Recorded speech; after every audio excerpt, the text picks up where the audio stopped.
What started as a pleasant evening for Sydney couple Jan and John Elliott turned into a nightmare when their caravan was suddenly surrounded by water after heavy rain at this camping site in Bingara. Jan called 000 and they waited, trapped as the floodwaters rose. By the time they found us, we had about a foot of water in the caravan. We couldn't get out of the door because the water was rushing really fast, and I actually thought I'd drown. Getting to safety was no easy task. The SES guy helped us out the window into quite a lot of water, and then they strung some rope around the trees, and we had to hold on pretty tight to the rope to get to safety. They did a great job. I was very grateful. It highlights the fact that this is a fast-moving event in places.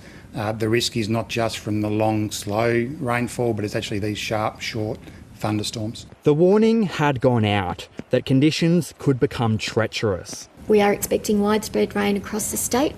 Thunderstorms will exacerbate the situation in some local areas and could cause some really dangerous flash flooding. Near Warren, farmers scrambled to harvest what they could before the rain arrived. In Tamworth, it wasn't quite the holiday Amanda and Dave Derrett had in mind. It's pretty wet down there, but we found some accommodation. We're originally going to do some camping. With COVID travel restrictions lifted, tourists have flocked to the northwest to experience what the region has to offer. But with at least another day of torrential rain on the cards, outdoor activities are again on hold.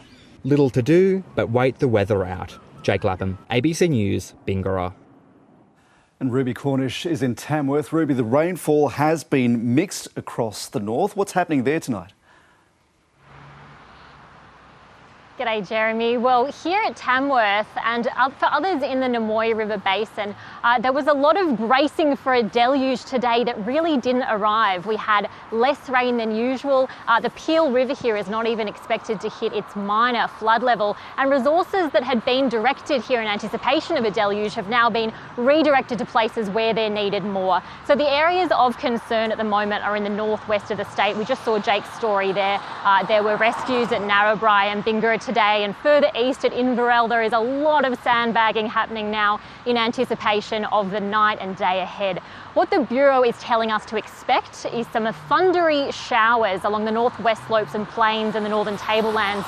The issue is that they will be very localised, which means it's impossible to pinpoint exactly where they will be, but they could bring severe thunderstorms that could lead to flash flooding. The other thing to keep in mind, Jeremy, is that once the rain eases off, which is predicted to happen late tomorrow, that won't be the end of the bad weather. We're going to have cold, gusty winds that could be damaging in themselves. So don't be complacent just because the skies clear up is the message. Ruby Cornish reporting from Tamworth. Thank you.